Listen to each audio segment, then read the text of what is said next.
Hi, വീണ്ടും ഒരു video ആയിട്ട് നിങ്ങളുടെ മധ്യത്തിലേക്ക് കടന്നു വരുവാൻ സാധിച്ചതിൽ വളരെ സന്തോഷം. കഴിഞ്ഞ ദിവസങ്ങളൊക്കെയും അനേക വീഡിയോകൾ ഞാൻ ചെയ്തിരുന്നു. അതൊക്കെയും അനേകർ കണ്ട് അത് എനിക്ക് ലൈക്ക് ചെയ്യുകയും സബ്സ്ക്രൈബ് ചെയ്ത എല്ലാവർക്കും എൻ്റെ നന്ദി ഞാൻ അറിയിക്കുകയാണ്. നമ്മളിന്ന് കടന്നു വന്നേക്കുന്നത് ചാത്തമുറ്റം എന്ന ഒരു സ്ഥലത്തേക്കാണ്. ചാത്തമുറ്റം എന്നൊക്കെ കേൾക്കുമ്പോൾ തന്നെ നമുക്ക് മനസ്സിലൊരു ഭയവും പേടിയുമൊക്കെയാണ്. ചാത്തനേറെ, ചാത്തൻ സേവ ഇതൊക്കെ ഉണ്ടായിരുന്നല്ലോ. എന്നാൽ അങ്ങനെയുള്ള സ്ഥലത്താണ് നമ്മൾ ഇന്ന് കടന്നു വന്നിരിക്കുന്നത്. ആ സ്ഥലം നമുക്കൊന്ന് കാണാം. തന്നെയല്ല, ഇതൊരു റബ്ബറിൻ്റെ എസ്റ്റേറ്റാണ്. ഒരു കാലത്ത് പ്രതാപത്തിൻ്റെയും കൊടുമുടിയിൽ നിന്ന ഒരു കുടുംബത്തിൻ്റെ ഒരു സ്ഥലമായിരുന്നത്. അനേക ഏക്കറുകൾ. ആ ഏക്കറുകൾ ഒന്നും അവരെ കണ്ടോ, ഇവിടെ ഒരു വഴിയുണ്ട്. ഈ വഴി കണ്ടില്ലേ? ഈ വഴി ദിവസവും എത്ര വാഹനങ്ങൾ വരികയും പോവുകയും ചെയ്തിരുന്നത്. അത് ബൈക്കായാലും സ്കൂട്ടറായാലും ജീപ്പായാലും കാറായാലും ഒക്കെയും ഇതിലേക്ക് കടന്നു വന്നുകൊണ്ടിരുന്നതാണ്. ഇപ്പോൾ അന്ന് നല്ല തെളിഞ്ഞു കിടന്ന റോഡാണ്. ഇന്ന് ഈ റോഡിൻ്റെ അവസ്ഥ കണ്ടു. അപ്പോൾ ആ വന്ന് അവരുടെ ആ വസ്തുവിൻ്റെ ഏതാണ്ട് ഒരു 15-20 ഏക്കർ സ്ഥലമാണ്. അതിൻ്റെ നടുക്കായിരുന്നു അവരുടെ വീട്. ഇന്ന് ആ വീടിൻ്റെ അവസ്ഥ കണ്ടാൽ വളരെ ദയനീയമാണ്. നമുക്ക് ആ വീട്ടിലേക്കൊന്ന് പോകാം. പക്ഷേ ആ വീട്ടിലേക്ക് പോകണമെങ്കിൽ ഒരിക്കൽ നല്ല റോഡായിരുന്ന ഈ റോഡിൽ കൂടെ ഇപ്പോൾ നമുക്ക് കടന്നു പോകാൻ സാധിക്കില്ല. കാരണം എല്ലാം കാടും പടപ്പും ഒക്കെയാണ്. നമുക്ക് ഈ ചുറ്റുപാട് കണ്ടോ, മുഴുവൻ അവരുടെ റബ്ബറായിരുന്നു. 20 ഏക്കറോളം വരുന്ന ഒരു റബ്ബർ എസ്റ്റേറ്റ് ആയിരുന്നു. എന്നാൽ ആ കുടുംബത്തിൻ്റെ ഒരു പതനം, ആ കുടുംബത്തിൻ്റെ ഒരു അവസ്ഥ, അവർ താമസിച്ചിരുന്ന ആ കുടുംബം ഇന്നിവിടെ ഇല്ല. എല്ലാം നഷ്ടപ്പെട്ട് നശിച്ചു പോയൊരു സാഹചര്യമാണ്. അപ്പം നമുക്കൊന്ന് പോയി കാണാം. നമുക്ക് ആ ഭവനത്തിലേക്കൊന്ന് പോകാം. അവിടെ ആരുമില്ലെന്നാണ് പറയുന്നത്. എങ്കിലും നമ്മൾ ആ വീടൊക്കെ ഒന്ന് കണ്ട് നമുക്ക് മടങ്ങി വരാം. ഓക്കെ. ഇപ്പോൾ നമ്മൾ നടക്കുന്ന വഴി കണ്ടു. ഒരു കാലത്ത് അനേക വാഹനങ്ങൾ കടന്നു പോയിക്കൊണ്ടിരുന്ന റോഡായിരുന്നത്. അത് ആ കുടുംബത്തിൻ്റെ വീട്ടിലേക്ക് പോകുന്നതായിരുന്നു. എന്നാൽ ഇന്ന് ആ വഴിയൊക്കെയും വളരെ വിജനമായി.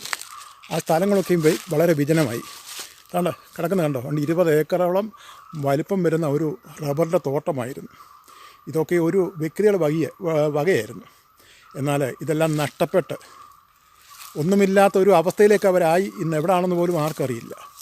അവരുടെ വീടും കുടുംബവും അവരുടെ വീടും പരിസരവും നമുക്കൊന്ന് കാണാം. നമുക്ക് അവിടോട്ട് പതുക്കെ ഒന്ന് യാത്ര ചെയ്യാം. പക്ഷേ വഴിയെ കയറിപ്പോകാൻ തന്നെ വളരെ ബുദ്ധിമുട്ടാണ്. എനിക്ക് എത്ര ഏക്കറാണ് ചുറ്റുപാടും കിടന്ന് 20 ഏക്കറോളം ഉണ്ടായിരുന്നു പറഞ്ഞ് കേട്ടുള്ളൂ. എനിക്കും സൂക്ഷ്മമൊന്നും അറിയത്തില്ല. എങ്കിലും ഞാനത് മൊത്തത്തിൽ ഒന്ന് കാണിക്കുകയാണ്. ഇവിടെ ഒരു മനുഷ്യനോ ഒരു മാഞ്ചാതിയോ ഒരു ജീവജാലങ്ങളോ ഒന്നും കാണുന്നില്ല. അപ്പോൾ ഇതിൻ്റെ നടുക്കായിരുന്നു അവർ താമസിച്ചുകൊണ്ടിരുന്നത്. അന്ന് വളരെ പ്രതാപമായിരുന്നു. ഇന്നെല്ലാം ക്ഷയിച്ച് ഇന്ന് ആ വീടിൻ്റെ ഉടമസ്ഥൻ എവിടെയോ അലഞ്ഞു തിരിഞ്ഞ് നടക്കുകയാണെന്ന് ഇങ്ങനെ പറഞ്ഞു കേട്ടിട്ടുണ്ട്. അപ്പോൾ നമുക്ക് അങ്ങോട്ട് യാത്ര ചെയ്യാം.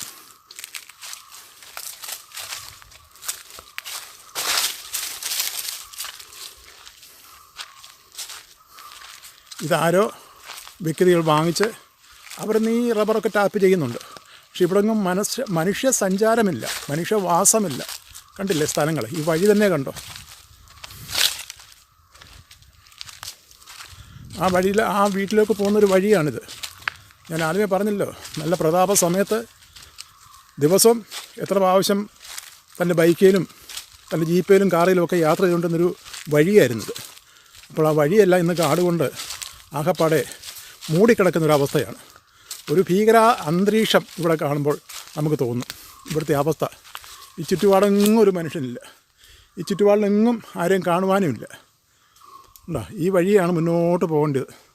അങ്ങോട്ട് നമ്മൾ മേലോട്ട് കയറിപ്പോകണം. നമുക്ക് അങ്ങോട്ട് പോകാം. മനുഷ്യൻ്റെ അവസ്ഥകൾ എത്ര ഭയങ്കരമാണ്. ഒരു മനുഷ്യനെ ഉയർത്തുകയും താഴ്ത്തുകയും ചെയ്യുന്ന ദൈവം. ഒരിക്കൽ വളരെ ഉയർച്ചയിൽ കഴിഞ്ഞിരുന്ന ആ കുടുംബം ഇന്ന് തകർന്ന് തരിപ്പണമായി ദേശത്തുനിന്ന് എനിക്കൊന്ന് പരസ്യക്കോലമായി പോയില്ലയോ. ഇതാണൊരു മനുഷ്യൻ്റെ അവസ്ഥ. നമ്മൾ എത്ര അഹങ്കരിച്ചെന്ന് പറഞ്ഞാലും ഒരു സമയത്ത് നമുക്കും ചിലപ്പോൾ ഈ അവസ്ഥ ഉണ്ടായിരിക്കും, അല്ലേ? നമ്മളങ്ങോട്ട് നടക്കുകയാണ്. കണ്ട, അവരുടെ ആ റബ്ബറിൻ്റെ ഏരിയയാണ് ഇപ്പോഴും കാണുന്നത്. ഇപ്പോഴും ആ ഏരിയയാണ് കാണുന്നത്. കണ്ട, അങ്ങ് കാണുന്നു. അതാണ് അവരുടെ വീട് സ്ഥിതി ചെയ്യുന്ന സ്ഥലം. നമുക്ക്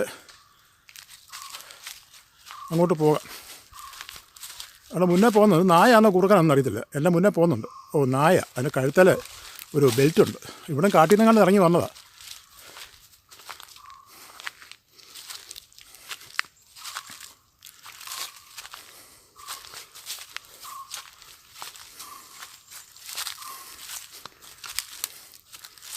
കണ്ടോ, അവരുടെ വീടിൻ്റെ ഏറെക്കുറെ നമ്മൾ അടുത്തു. അതിൻ്റെ പരിസരമൊക്കെയാണ് ഈ കാണുന്നത്. കാട് കയറി മൂടി കിടക്കുകയാണ് മുഴുവൻ. അതുകൊണ്ട് ഇവിടെ ഒരു ചെറിയ എന്തോ ഇടിഞ്ഞു പോയി കിടക്കുന്നുണ്ട്. എനിക്കൊന്നും അത് അവരുടെ പഴയ ബാത്റൂമായിരുന്നു തോന്നുന്നു. നോക്കി, ആകെ പഴയ തകർന്ന് തരിപ്പണമായി കിടക്കുകയാണ്.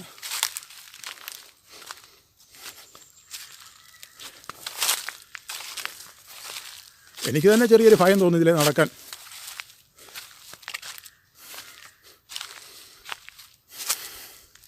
ആ വീട്ടിലേക്കാണ് നമ്മൾ പോകുന്നത്. അവിടെ ചെന്ന് ആരെയും കാണാനൊന്നുമില്ല, അവിടെ ഒന്നും ആരുമില്ല. കണ്ടില്ലേ, മുഴുവൻ കാട് കയറി മൂടി കിടക്കുകയാണ്.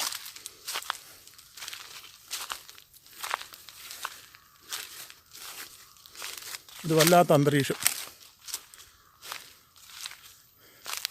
ഇവിടെ കുടുംബത്തിന് എന്ത് പറ്റിയെന്ന് അന്നും അറിയില്ല. കാരണം ഈ കുടുംബത്തിൽ വളരെ സന്തോഷമായിട്ട് അപ്പനും അമ്മയും മക്കളും ഒക്കെ ആയിട്ട് കഴിഞ്ഞിരുന്ന ഒരു കാലമുണ്ടായിരുന്നു. പക്ഷേ അവരൊക്കെയും ഒന്നുമില്ലാത്ത അവസ്ഥയിലേക്ക്, ആകപ്പാടെ വല്ലാത്ത അവസ്ഥയിലേക്ക് അവർ മാറിപ്പോയി. നോക്കെ, ആ കാണുന്നതാണ് ആ വീട്. മുഴുവൻ കാട് കയറി കിടക്കുകയാണ്. ആ വീടിൻ്റെ അവസ്ഥ കണ്ടോ, മുഴുവൻ കാട് കയറി കിടക്കുകയാണ്. നമുക്ക് ആ വീടിൻ്റെ അടുത്തോട്ട് ഇറങ്ങുന്നില്ല, മുഴുവൻ കാട്. അങ്ങോട്ട് പോകാൻ വളരെ ബുദ്ധിമുട്ടാണ്. അങ്ങോട്ട് നടന്നു പോകാൻ തന്നെ വളരെ ബുദ്ധിമുട്ടാണ്. അപ്പം അങ്ങോട്ട് ഞാനും പോകുന്നില്ല. കാരണം കാടിനകത്ത് വല്ല ജന്തുക്കൾ വല്ലതും ഉണ്ടെങ്കിൽ നമുക്കറിയത്തില്ലല്ലോ എന്താണ് എന്ന്. കാരണം ആൾത്താമസം കിടക്കുന്ന ഈ വീടിൻ്റെ സാഹചര്യം എന്താണെന്ന് നമുക്കും അറിയത്തില്ലല്ലോ. അപ്പം ഞാനും മുന്നോട്ട് പോകുന്നില്ല. ഞാൻ ഇവിടെ നിന്നിട്ട് ചെറിയൊരു വിവരം തരാം. കണ്ട്, ഇതാണ് കണ്ട ആ പറഞ്ഞ വീടാണ് ഈ കാണുന്നത്. അതിൻ്റെ സാഹചര്യം